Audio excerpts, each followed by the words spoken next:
Lecture de l'épître de saint Paul apôtre aux Éphésiens. Frères, prenez bien garde à la manière dont vous vous conduisez, que ce ne soit pas en insensé, mais en homme sage, qui tire profit du moment présent, car les jours sont mauvais. Aussi ne soyez pas irréfléchis, mais comprenez quelle est la volonté du Seigneur. Ne vous enivrez pas de vin, on y trouve le dévergondage. Soyez au contraire remplis de l'Esprit Saint, dites entre vous des psaumes, des hymnes et des chants spirituels. Chantez et célébrez le Seigneur de tout cœur. Rendez grâce en tout temps pour toutes choses, au nom de notre Seigneur Jésus-Christ, à Dieu le Père. Soyez soumis les uns aux autres dans la crainte du Christ.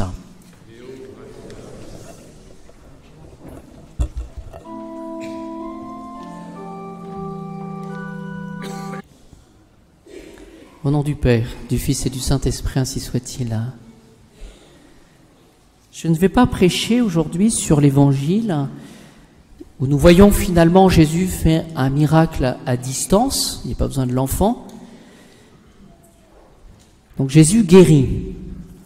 Mais je m'arrêterai, je vous invite à relire l'épître de saint Paul aux Éphésiens, au chapitre 5, versets 15 à 21. Et il est question de racheter le temps. Redimentes tempus. Racheter le temps. Ce que je veux vous montrer aujourd'hui, c'est que finalement, il y a dans la parole de Dieu, dans ces épîtres de saint Paul, il y a un côté intemporel, en ce sens qu'il n'y a rien de nouveau. Que dit saint Paul? Les jours sont mauvais. Voilà. C'est toujours la même chose. Et ce que dit saint Paul, c'est qu'il s'agit de racheter le temps. La traduction que nous avons donnée aujourd'hui, c'est tirer profit du moment présent. Finalement, saint Paul nous exhorte, nous encourage à bien assumer le temps présent et finalement à ne pas être, il le dit deux fois, ne pas être insensé. Voilà. Prenez bien garde à la manière dont vous vous conduisez, que ce ne soit pas en insensé. Et quelques versets après, il dit aussi ne soyez pas irréfléchis. Voilà, donc il y a une sagesse à demander et on va voir quelle est cette sagesse qu'il faut demander. Avec, je pense, une petite, c'est le verset suivant, une petite anecdote. Saint Paul dit, voilà, les temps sont mauvais, et il dit, ne vous enivrez pas de vin. Bah oui, ça peut être une tentation, ça, finalement, de se dire, ça va pas, donc on boit. Et sa conclusion, on y trouve le dévergondage, donc ça va pas, c'est pas la solution. Voilà, pas besoin d'être alcoolique pour voir, pour que ça aille mieux. Et saint Paul nous donne finalement une solution qui peut paraître un petit peu hors sol. Il dit, au contraire, dites entre vous des psaumes, donc ça va pas, les jours sont mauvais, mais dites entre vous des psaumes, des hymnes et des chants spirituels, c'est vous chanter. Voilà. Est-ce que c'est la solution? C'est ce qu'on va voir, en fonction de ce que le Seigneur nous dit. Je vous donne simplement que quelques principes pour éclairer finalement cette exhortation que saint Paul nous donne à une vie sainte. Vous voyez, cette sainteté, elle est actuelle. Aujourd'hui, ce dimanche, à cette messe de 10h30 à laquelle vous assistez, vais-je puiser ces forces dont j'ai besoin pour avoir une vie sainte, mener une vie sainte. Dans les versets qui précèdent, donc le verset 10 et 11, saint Paul rappelle cette opposition qui existe entre la lumière et les ténèbres. La lumière et les ténèbres. C'est-à-dire que finalement, je vous disais qu'il y a un côté intemporel dans cette lettre de saint Paul, c'est-à-dire que finalement, nous rencontrons toujours finalement les mêmes difficultés, les mêmes épreuves. Il n'y a rien de nouveau sous le soleil. Et cette opposition entre la lumière et les ténèbres, entre l'esprit de Jésus et l'esprit du monde, cette opposition finalement, elle est inaugurée et symbolisée plus particulièrement le jour de notre baptême où, vous le savez, le prêtre va prendre la flamme du cierge pascal et remettre le cierge baptismal donc au parrain et à la marraine. Ce cierge de notre baptême, eh bien, illustre, signifie que parce que nous sommes baptisés, donc c'est après le baptême, parce que nous sommes baptisés, nous professons que nous choisissons de choisir le Christ, notre lumière. Voilà. Quelle est la place finalement de Jésus dans ma vie? Et ce symbolisme du cierge baptismal qu'il faut allumer, je vous le rappelle, au moment important de notre vie, eh bien, c'est un petit peu notre boussole. Voilà. Est-ce que Jésus est vraiment notre boussole? C'est-à-dire finalement, saint Paul nous demande d'être sages, de ne pas être insensés dans nos actes humains, dans ces choix libres que nous faisons. Juste une petite remarque pour racheter le temps. Racheter le temps, ce temps nous est donné et il nous est compté. Je crois que c'est important de le rappeler cela.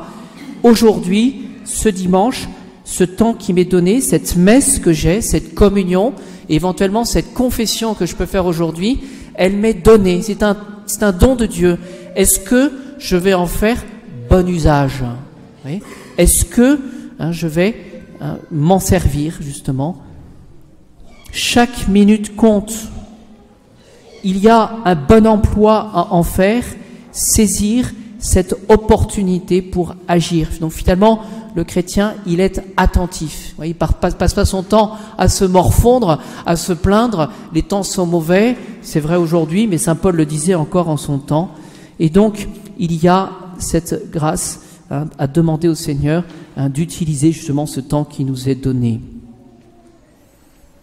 Les commentateurs précisent par rapport au temps mauvais, aux jours mauvais, voilà, il ne s'agit pas simplement que de l'actualité, mais de manière plus générale, je le distille, ça pourra nous aider pour notre méditation. Oui, le péché règne avec puissance.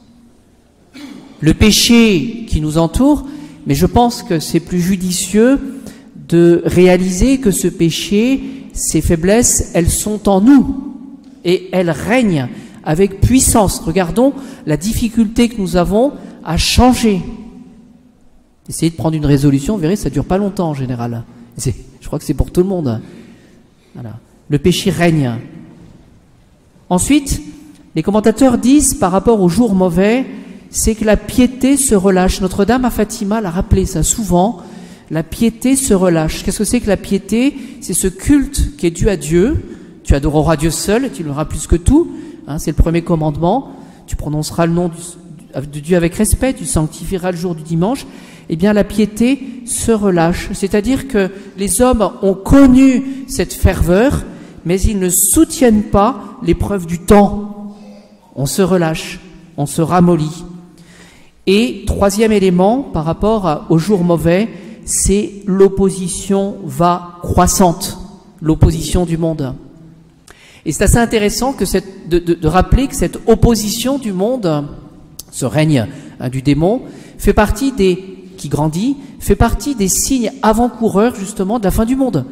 On n'en sait pas le jour ni on ne se connaît pas, mais ça fait partie des signes qui sont donnés par Jésus, signes avant-coureurs justement de la parousie, l'opposition du monde. Donc il n'y a rien de nouveau.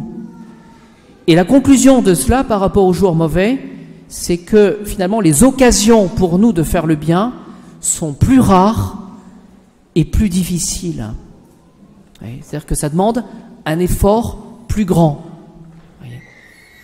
Alors, quel est le conseil de saint Paul? Juste une remarque pour cela.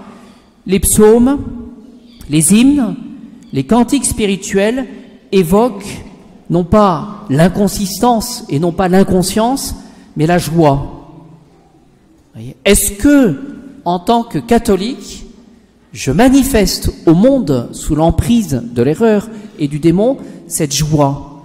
Eh bien, comprenons que c'est un outil d'apostolat, non pas une joie feinte, non pas une joie superficielle, c'est pas l'excitation, c'est pas le sentimentalisme, mais c'est cette joie de servir le Seigneur dans l'humilité. Ça donne une assise, ça donne de la constance, c'est la joie de posséder le bon Dieu. Ce n'est pas une joie humaine. Qu'est-ce que nous avions au bréviaire ce matin? C'est un passage d'Ézéchiel, du prophète Ézéchiel, au chapitre 36. « Je verserai sur vous une eau pure, et vous serez purifiés. Je vous donnerai un cœur nouveau, je mettrai en vous un esprit nouveau. » C'est-à-dire que finalement, ce que le Seigneur nous demande, c'est de lever notre regard avec foi vers celui qui peut nous sauver du temps de Saint Paul, mais encore aujourd'hui. Ma conclusion, je l'ai trouvée dans cet ouvrage que je vous invite à lire. Il vient de sortir. C'est le dernier livre du cardinal Sarah, le catéchisme de la vie spirituelle, où il évoque, de manière toute simple, le bienfait de chaque sacrement. Et le cardinal Sarah, pour l'Eucharistie, donc le sacrement de l'Eucharistie, vous voyez, on n'est pas dans des moyens sophistiqués, dans des moyens alambiqués, dans des moyens humains, pour avoir cette joie et racheter le temps. Il y a, pour l'Eucharistie, le Christ, dit le cardinal Sarah, est présent. Bon, vous me direz ça, on le sait, dans l'Eucharistie. Vous voyez, sur le tabernacle, il y a la petite lumière rouge, il y a la porte, et puis sur la crédence, il y a le ciboire que je vais consacrer, avec les paroles de la consécration, Jésus vient comme sauveur. Il vient nous donner la joie, il vient nous donner cette force, cette constance. Ça, nous le savons. Mais c'est pour ça que je vous cite la chose, ce que dit le cardinal Sarah, c'est que le Christ est présent, et il rajoute, pour être accueilli, et accueilli par nous. Alors vous avez tous entendu, je dirais, ces reproches qu'on peut faire, parce que nous le voyons actuellement, je pense par ignorance, et certainement par défaut des prêtres qui ne prêchent plus totalement la vérité. Nous voyons que pour les cérémonies de mariage ou pour les cérémonies d'enterrement, qu'est-ce que nous voyons? Tout le monde communie ou personne communie. C'est-à-dire que finalement, il y a une erreur qui s'installe par rapport à ce sacrement où Jésus se donne en nourriture. Vous voyez, on a peur, on communie pour faire comme les autres, ou alors on communie plus parce qu'on ne sait plus ce qu'on fait. Vous voyez? Eh bien, le cardinal Sarah nous donne: le Christ est présent pour être accueilli. C'est-à-dire que c'est la demande de notre part d'agir, d'avoir des dispositions, même si la communion n'est pas une récompense. Voici ce que dit le cardinal Sarah: le Christ n'est pas là pour être simplement là. Il est là, dans la communion, pour être communié, on pourrait dire. Il est là pour se donner à nous, et comme nourriture, pour une union la plus totale possible, pour une rencontre personnelle. Et c'est précisément ce à quoi je voulais en venir aujourd'hui. Est-ce que nous disposons notre âme pour cette rencontre personnelle avec le Seigneur? Est-ce que justement je me bouge pour pouvoir communier avec fruit? Voyez, le Christ est là, dit le cardinal Sarah, pour habiter nos vies, pour orienter nos choix, pour vivre de l'alliance. Et donc il y a dans la communion une réciprocité. Voilà. Alors le travail que nous avons à faire aujourd'hui pour servir le Seigneur, c'est cette réciprocité. Voilà. Est-ce que je prépare ma communion? Est-ce que je vis de ma communion? Est-ce que je sers le Seigneur pour laisser finalement une place la plus belle? Et encore une fois, le Christ n'est pas une récompense. Mais est-ce que j'ai ce désir de le recevoir? Est-ce que j'ai le désir de disposer mon âme justement pour être un témoin de Jésus-Christ? Sans Jésus, c'est une conviction, sans Jésus Eucharistie, nous ne pouvons pas vivre, dit-il, parce que communier, c'est un acte profond d'amour et d'abandon. Et précisément, si nous sommes avec le Christ, nous ne craignons pas les jours qui sont mauvais. Et si nous nous abandonnons par la communion, nous ne craignons pas eh bien, les jours mauvais qui se présentent, parce que Jésus est présent pour nous soutenir. Alors bien, chers amis, préparons nos communions, vivons de cette force du Christ et soyons les témoins de cette joie, parce que c'est le meilleur outil d'apostolat. C'est ce que dit Saint Pierre dans sa première lettre. Vivons parmi les païens de telle manière qu'ils se demandent finalement ce qui leur donne cette joie. Et cette joie, c'est Jésus.